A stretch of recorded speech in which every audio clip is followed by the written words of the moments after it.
Hello all, my name is Dinesh Raturi and today we will be discussing about Flask framework.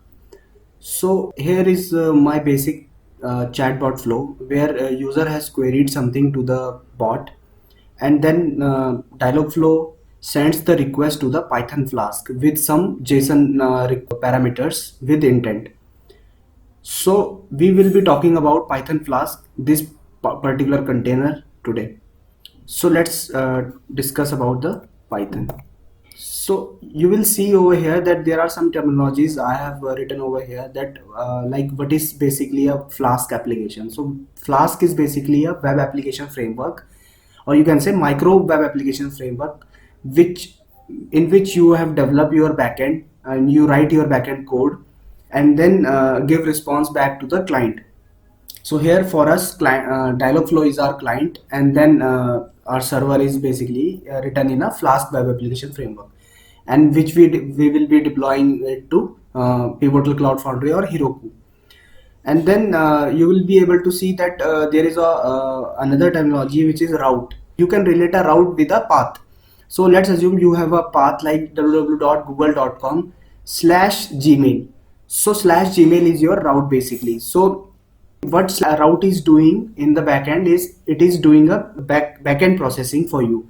So whatever logic, business logic you have written inside a webhook method or a webhook route, it is doing a processing of it and then giving the response back to the client. There are few requirements, manifest and proc runtime etc files which are very important while deployment. I'll be discussing about it while we will be looking at code. And then you have to make sure that port number should be 0.0.0.0 while doing the deployment or while doing the testing at local postman. Then you have to make a port number 5000 or 8000, depends on you. And then we will be checking some http requests to our rapid apis. Okay, so let's quickly jump to the python code. So you can see over here that this is my python code basically, and if you are able to see over here that I have opened app.py file. So app.py file is my the first point of contact in our Flask application. So whenever I'll deploy this particular Flask application to Pivotal or Heroku Cloud, then all the clients or like Dialogflow hits the Flask application, which means that they will hit this particular file. So I have written it inside proc file. So you can see over here that it is saying that it's a Python application and the initiation point or a point of contact is or a first file is app.py. Okay, so you can see over here that requirement.txt file is basically is important while doing the deployment. So it is telling our cloud that these kind of libraries are important and install it while doing the deployment. You can see over here it's a runtime.txt. I have mentioned my python. Inside it you will mention your python version. So I have mentioned my python version 3.7.6. There is another file is manifest.yml. So you can oversee here that whenever we will do a deployment to our cloud, then we will mention a application name and the memory and ram size and all. So it is important while doing the deployment. Okay, so let's go to the app.py file. So you can see over here that I have mentioned a route of slash webhook over here, which has a method. So you can see over here that we have mentioned a route slash webhook. So now whenever Google Dialogflow will hit a request, let's say Dialogflow wants to uh, look for the Indian COVID report. Okay, so it will hit the Flask application with the URL slash webhook. Okay, and then inside it this method will run. Now the work of this method is to process all the request which is given by a user or a Dialogflow and then return a request back to the Dialogflow, and Dialogflow will give the response back to the user. So let's say whenever user wants to see or reports for India, then it will send webhook, it will send a request to the webhook with some parameters in the form of JSON, which includes intent, okay, and then the request will come over this method, def webhook. Okay, now the this method will process that particular JSON which is sent by Dialogflow, and then it will process the request. So whenever you will go inside this method, then you will be able to see that it is fetching all the parameters from the JSON which is sent by Dialogflow, and then it is matching a intent basically. Okay, so it is matching a intent, and then on the basis of intent it is executing the further process. So let's suppose user wants to see Indian report, then it will go in the control will goes inside this method, this condition, and then it will make a API request. So you will be able to see that it will make a let's say for a country, request for a country. Okay, so it has a country name, and then this is the URL. Okay, and this is the query string or parameter, and then this is the headers. And you'll be able to see that this is the token which we have discussed in our last video, that we have to generate a rapid API token. So you have to use your own token over here, and then it is Python is requesting to this particular URL for the Indian reports, and then it is returning the responses. And as you can see over here that ultimately we are sending the response to the Dialogflow in the form of webhook response. Okay, so it is sending the response in the form of like fulfillment, then in the form of JSON itself. So it's a JSON basically, and we are sending the response, webhook response, the final response. Let's quickly jump over the Dialogflow, like if we have to test it locally. Okay, so you can see over here that this is the Dialogflow, and let's assume that I want India's report. Okay, so we have to type India, and then it is giving me the report. Okay, and then you have to just scroll down and go to diagnostic info, and you can see over here that there's a raw API JSON. So you have to copy this will work as a request, Dialogflow request for a Python Flask. Okay, and just copy paste it inside some notepad. Okay, so you can see over here that this is the query text India which I have just sent from the Dialogflow to our Flask. So I am fetching this geo country, all these parameters, India, geo country, and then one more important thing, just scroll down and find a display name. So this is my intent name basically. So inside intent, then display name, we have to fetch this. If it is matches our intent like country, then I have to request a rapid API for country name. Okay, so same thing we are doing in our code. So we are basically matching our intent. Okay, this intent basically. All right, so you have to do one thing, you have to run this code to test it locally on Postman. You have to run this code basically. So let's run it on our local host. Okay, so it is running on the local host 127.0.0.1 and this 5000 port number. Okay, so open your Postman.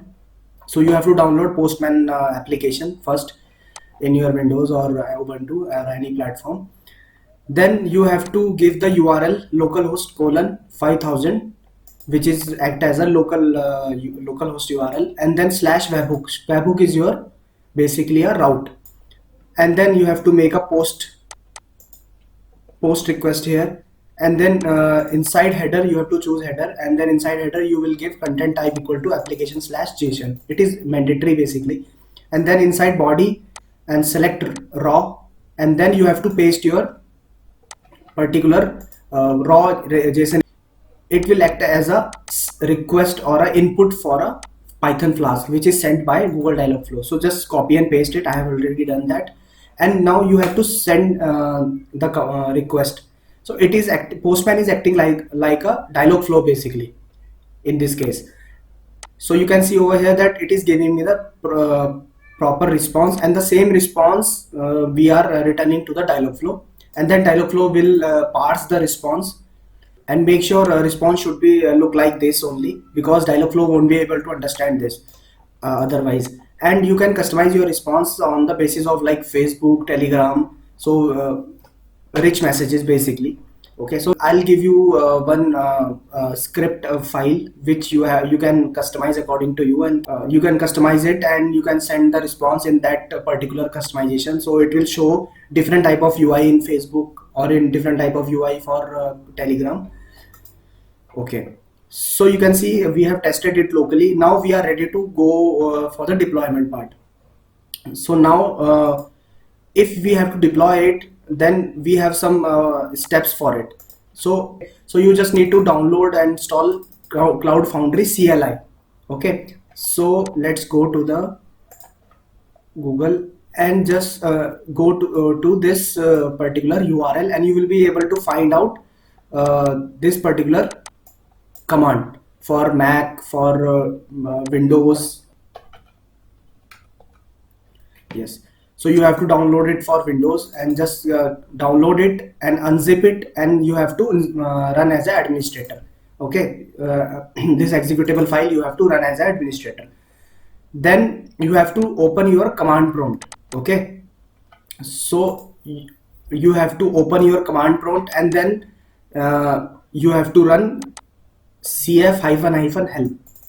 If your command prompt is able to run it, then it means your Cloud Foundry CLI is installed in it.